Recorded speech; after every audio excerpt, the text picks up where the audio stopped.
Did you know that in Haiti, there's a love spell tree that you can tie someone to located in the cemetery? I am back with another spooky story. Pictures will be included. This one was sent to me by one of my OGs and she will be tagged. We're gonna call her Renee, because that's her name. I have another story time I want to share with you. It's something that happened in the cemetery in Haiti. I have many pictures also to send to you because I was able to get some pictures. It's a story of my friend and I. We had some researches to do in the Grand Cimetière de Port-au-Prince, which is the Grand Cemetery of Port-au-Prince. Renee said, just so you know, when you have to do something in the cemetery, there are rules. And if you need someone to guide you because you don't know what you're doing, you need to pay. But her golden rule was not to give them her money, but to buy cigarettes and liquor. So as a form of payment, she bought cigarettes and alcohol instead. So this happened a few years ago. This happened November 2nd, 2018. As a part of her anthropology studies, Renee had to conduct research on voodoo in Haiti. This led her to visit a cemetery to observe and experience some of the rituals happening there firsthand. Side note, this was just for knowledge. That day, she went with her friend. Usually, they go in groups of 4 people when they're doing something voodoo related. But this time, it was just Renee and her friend, as everybody else was busy doing what they had to do. So her and her friend decided, okay, let's just go together. When you're doing research on voodoo on your own, you often need a guide, aka a malfecte. And you need this person to explain to you the different spirits, the laws, the rules, and how they work. And on that day, they were guided by one of the malfectes who are present in the cemetery 7 days of the week. They had to go to Baron, and if you don't know him, that is a law in Haitian culture. They also visited all the necessary places in the cemetery. When finally they approached this eerie looking tree, they stopped to look at the tree. They were informed that it is a tree used for love spells, where people would attach items like pictures or small crafts to influence someone's love life or decision. They can also make their partner spend all their earnings on them. It's a pretty cool tree. While the two are there looking at the tree with the guide notices something. As he's looking at the tree, he recognizes a picture, and it was a picture of someone that he knew. So in his emotional state, he impulsively just pulls the picture off of the tree, and instantly a terrible, overwhelming smell filled the air. It wasn't like rotten food, but something terrible. It was suffocating and almost unbearable. Renee says, but that's not the right way to do things. He didn't even go to Baron. He didn't even offer something to the crossroad. He didn't ask for passage. So there are consequences to his actions. After that, the guide started to feel dizzy and started to get really itchy. He was so itchy, as if you would have thought that he got caught in poison ivy or something. He couldn't speak clearly anymore. His language became slurred and childlike, as though he had mentally regressed. Renee and her friend were terrified, but they still need to complete this research. So they tried to insist on going somewhere else. So as they're exiting that area, they pass this place where they're doing ceremonial stuff, and the guy tries to get some powder to help with the itching. It didn't help. As a matter of fact, it made things worse. He then collapsed on the floor and just starts shaking uncontrollably, unable to regain his composure. He was literally quaking on the ground, unable to control his movements. It was terrifying to witness. At this point, the two ladies just wanted to finish and leave, but they had to wait. If you're Haitian, you know better not to start using someone's services just to move on to someone else. So they had to see this through, my boy. You can't just ditch him and go to somebody else. It don't work like that. So this seasoned guy was literally their only option, and also they were on a time crunch, as this research can only be done between November 1st and November 2nd. And guess what? It was November 2nd. So they had to wait for whatever he was going through to pass. So later, the guide seems composed and they continue with the tour. They moved to a different area where there was a réchaud trois pieds. I'm not sure what that is. I'll add pictures if I could find that. But there, the guide told them that there was a spirit that wanted to offer them a gift. The guide looks at Renee and says nothing. He was blank, as if he was a ghost. Then he turned to her friend and said, Erzeli Dantor has something for you. If you're unfamiliar, Erzeli Dantor is a loi/spirit in Haitian culture. He said, Erzeli wants to gift you something, and you must receive it. You have to open your arms just like that, and I'm going to do this and that, and then you're going to accept the gift. Her friend refused immediately, feeling very uneasy and aware of the danger. The guide just kept pressing the issue. He kept insisting, take the gift. But the ladies kept saying, no, sir, we're not here for that. From when that guide touched that picture, whatever had gotten onto his spirit, he was actually trying to transfer whatever that was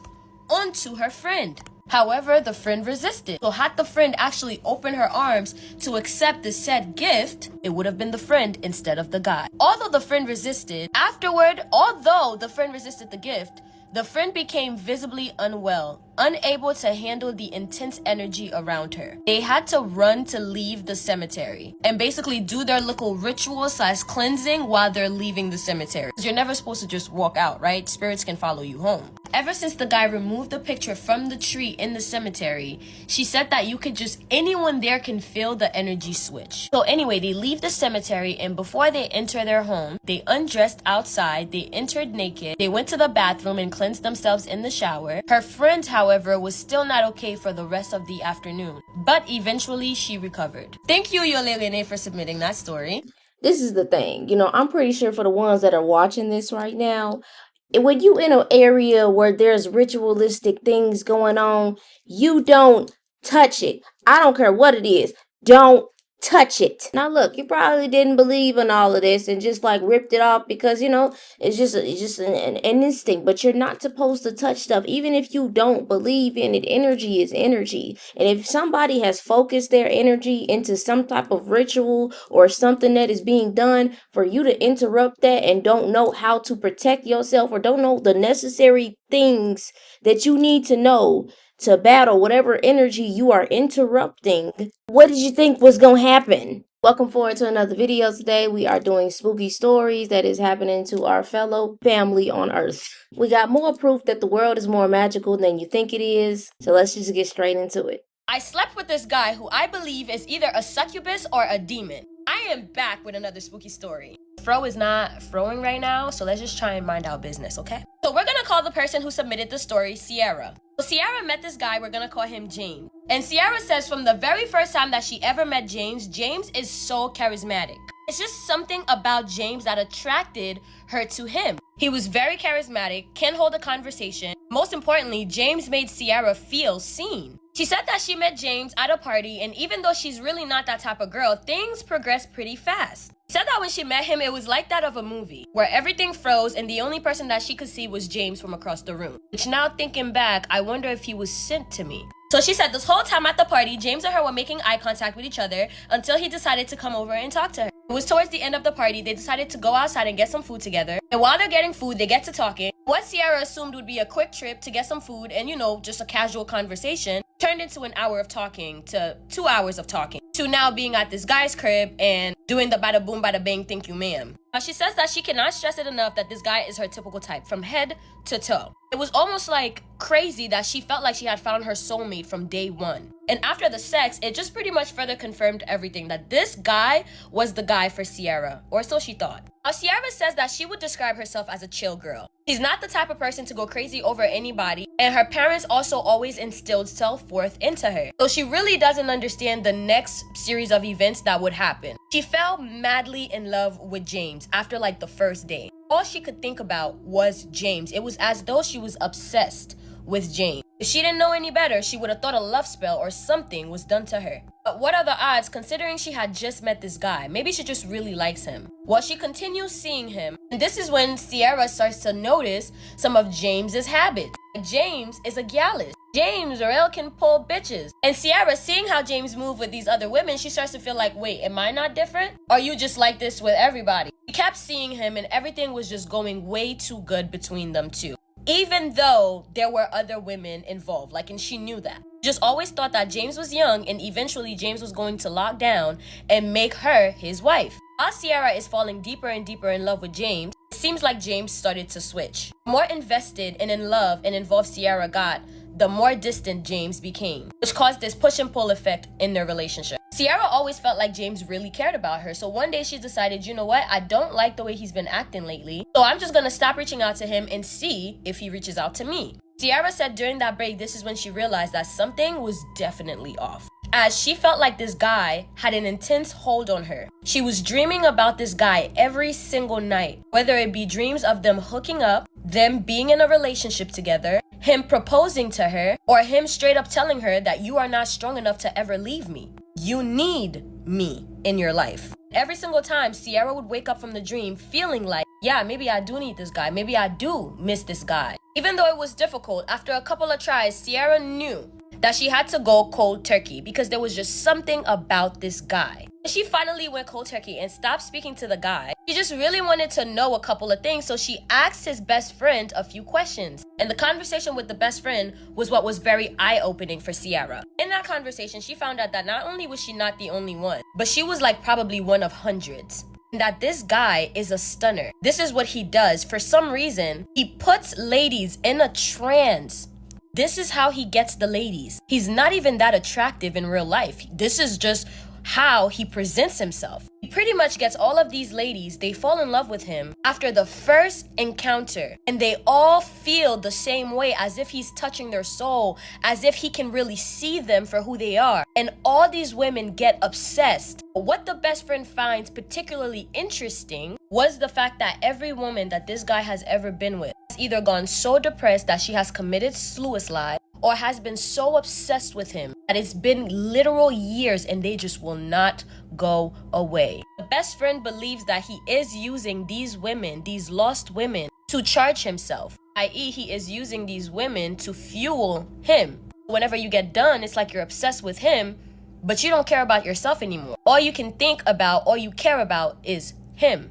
Ciara says that I can't believe I'm still struggling to leave this guy alone, as I feel like he has a major pull on me. It's not just me, but it's also many other women. I want people out there to be careful. Use a spiritual if that exists. Girl, hell no.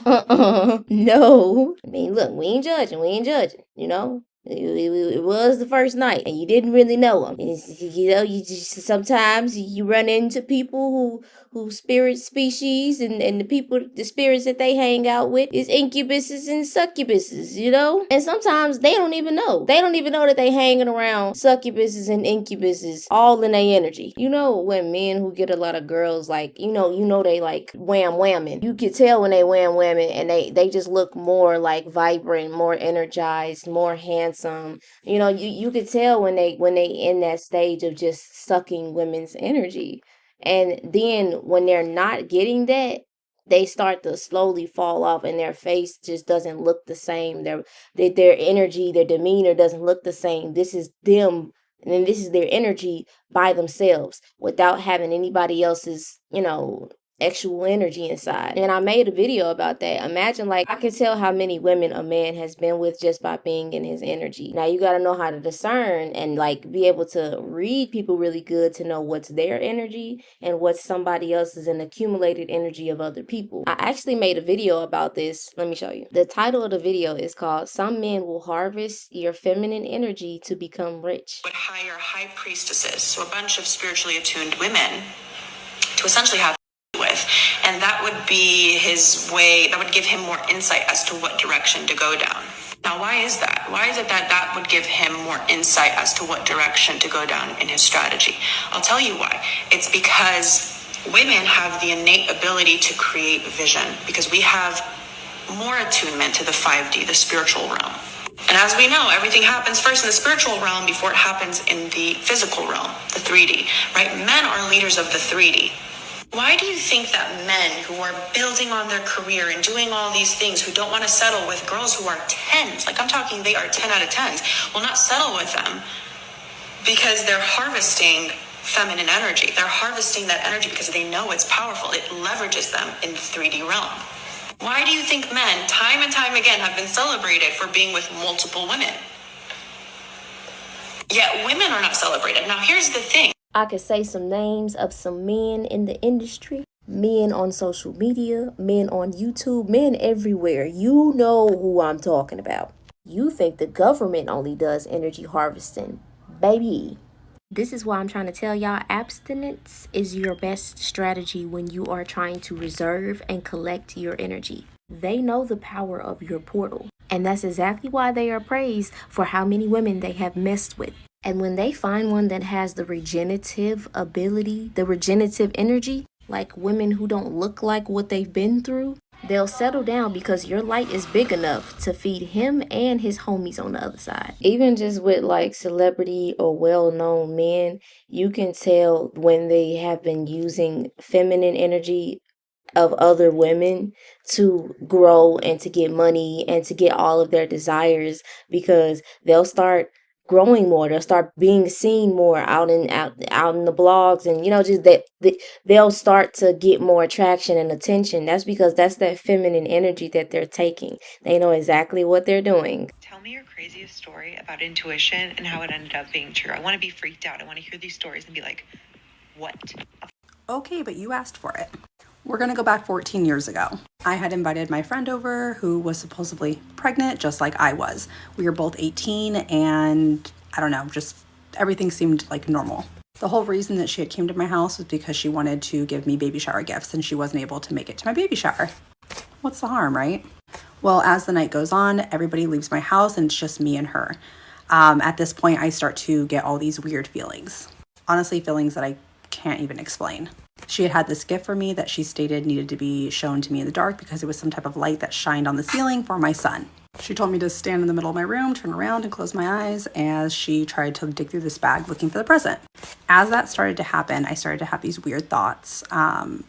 It wasn't even just weird thoughts. It was almost like somebody was whispering, telling me what was going to happen before it even happened. So these thoughts, or this voice that I was hearing, was telling me, like, Angelique, you're about to be stabbed. You're about to get hurt. Like, it just kept going over and over and over again. And at this point, I've never had this feeling before. I'm also a teenager. I don't understand what's even happening at this point. As much as I tried to ignore the feeling, I just couldn't. She told me to turn around, sit on my bed, and she got up behind me, put her hand on my shoulder, started to count to 3. She started saying 1, 2, and right when she started to say 3, it was like something told me, stand up. So I got up as fast as I could, ran, and turned the light on. There's a lot of in between, but long story short, she had 2 large butcher knives, a pair of scissors, disinfectant, and had one of everything to take my baby from my stomach. She was going to kill me, perform a C-section on my body to take my unborn child. She then set my house on fire to burn my body with all the evidence. And me and my son are literally alive and here today because of my intuition. If you're ever wondering if you should listen to it, I'm going to say yeah. Oh my God. What is wrong with people? I don't even want to know. I don't even want to know. Just, oh my God. So am I the only person who want to know more in detail, like what happened afterwards? Like, what do you do when you just looking around and you see this person holding everything they need to do to give you a C-section? I don't care. We gonna watch it. A Maricopa woman is accused of plotting to kill her pregnant friend. Police say they arrived at the victim's home on reports of a fire and found Cassandra Taruga holding 2 large butcher. I started having these like really weird thoughts of thinking like, what would you do if she were to hurt you? How would you protect yourself? What if she were to stab you? And like instantly, like my brain was like, what are you doing, Angelique? Like, stop thinking like that. Like, nobody would ever want to hurt you. Like, your friend would never want to hurt you. But I could not get like this thought out of my head that I was literally about to be hurt. Like, it wasn't even just hurt. Like, specifically, if you like in my police like tapes and everything, I specifically say like that is what I ultimately thought was going to happen to me. But there also was like nothing that made me think that, just the fact that I felt nervous. So I'm sitting in there, and what feels like is like 5 minutes, it's literally like, I don't know, 30 seconds. And I end up grabbing my phone and putting my mom's phone number in my phone. At this point, it was a flip phone. And I had put it to my chest and put my finger on the call button. And I thought in my head, if I were to get stabbed or if anything were to happen to me, like, I can call my mom, and like worst case scenario, she can hear the voicemail. Like, I went really, really deep into thinking I was going to. So it sounds crazy, but that is literally how my intuition, like that was what my gut feeling, the intuition feeling, whatever you want to call it. God, at this point, I don't know, just this voice is inside my head telling me I'm going to die. So I stand up and I tell her, okay, let me go ahead and sit on the bed because my back is hurting. At this point, it's like still really, really dark, but I can see shadows. So it made me feel a little bit better. But then what she did is she grabbed the bag, came up behind the bed, like on my bed, and put her hand on my shoulder. And she's like, okay, are you ready? And I was like, what are you doing? She's like, I'm going to put the light over your head so that you can see it. And it's going to shine against like your closet doors. And I was like, what? And she was like, are you ready? And she put her hand on my shoulder. She leaned me forward. I'm 9 months pregnant, so my belly is huge. And she goes, 1, 2. And like, as she starts saying 3, something inside of my head said, get up. Like, it was like a loud, get up. And so I got up as fast as I could, went and turned the light on, turned around, and she was, I don't know what she was doing. She was She was startled. Her phone rang. She said it was her husband. It distracted me, and she started talking to somebody in Spanish. So I walked out of the room and I started to collect my thoughts and thinking, what the fuck is going on? So I've watched way too many crime shows to know that you do not let them know that you know. Like, you know that you're gonna, like, I wasn't gonna sit there and start arguing with her or start like accusing her, because at this point I'm like, holy shit, like if she knows that I know, then like I'm a goner. Like, me and my baby are gonna. But then I also started thinking, what if I'm wrong? Like, what if I am wrong? I'm 18 years old. I am a senior in high school. You cannot fault me for thinking like a teenager. Like, what if I'm wrong and then I call the cops and then it was all a misunderstanding and now the whole school thinks I'm crazy because I just called the cops on our friend and said she was going to kill me and take my baby. Like, that sounds crazy coming out loud. So I didn't do that. So instead, I played it smart. I waited around. Other things went by, and long story short, it ended up turning into my closet getting on fire. I put the fire out. The paramedics came. Firefighter department came. It was the whole shebang. My whole closet was in flames. Long story short, I'm trying to like make this fast, but we end up, like, the paramedics and everybody show up and she's faking contractions. I'm having real contractions. I still have no idea how the fire started in my house. I know it's her, like, self-consciously, I know she's the one that started the fire in my house because she was trying to kill me. But I end up telling my best friend, who is there at the house with us, because he lived right down the street. And so like when I'm talking too fast. I called him in panic mode when my house was on fire because he was the last person that called me. So he showed up there with his parents. My mom and dad were there. You know, everybody's there. And I tell my best friend, I think she was trying to kill me. I had this weird feeling. I felt like a knife was to my back the whole time. And he thought I was crazy. I said, please don't tell anybody. Like, we're going to try to see if the fire department can figure out what happened, like what started the fire. So they're doing their investigation. She is laughing in the corner, like as if this is all funny and a joke. And I'm just like, this girl's crazy. Like, what is going on? And so Skylar obviously tells his mom, because who's like not going to tell their parents that their friend thinks they're going to die? You know what I mean? Like, really, like a pinky promise, he broke it, but you know, whatever. So he told his mom told my parents, this is all happening like while we're all being checked out. And my parents like give me the look and they're like, and I'm like, Skylar told. So then we go back and I tell my parents what happened. I tell them in front of the cops. I tell them in front of everybody. Cassandra is still outside being checked out by the paramedics because she's having contractions. Like how I use those air quotes, contractions. And at this point, we have the bag. And I'm telling my parents she had this bag. She stated she was going to, like, there was this light in this bag. If the light is in the bag, then I'm crazy. Like, I'm crazy. Like, obviously there's something else going on here. There's an explanation. But when I put my hand in the bags, the first things my hand touched were 2 butcher knives, 2 large butcher knives, a pair of scissors, disinfectant, and I started screaming because I told everybody I knew that she was trying to kill me. Like, there was just this weird gut intuition feeling that I was about to die, and I just could not go past it.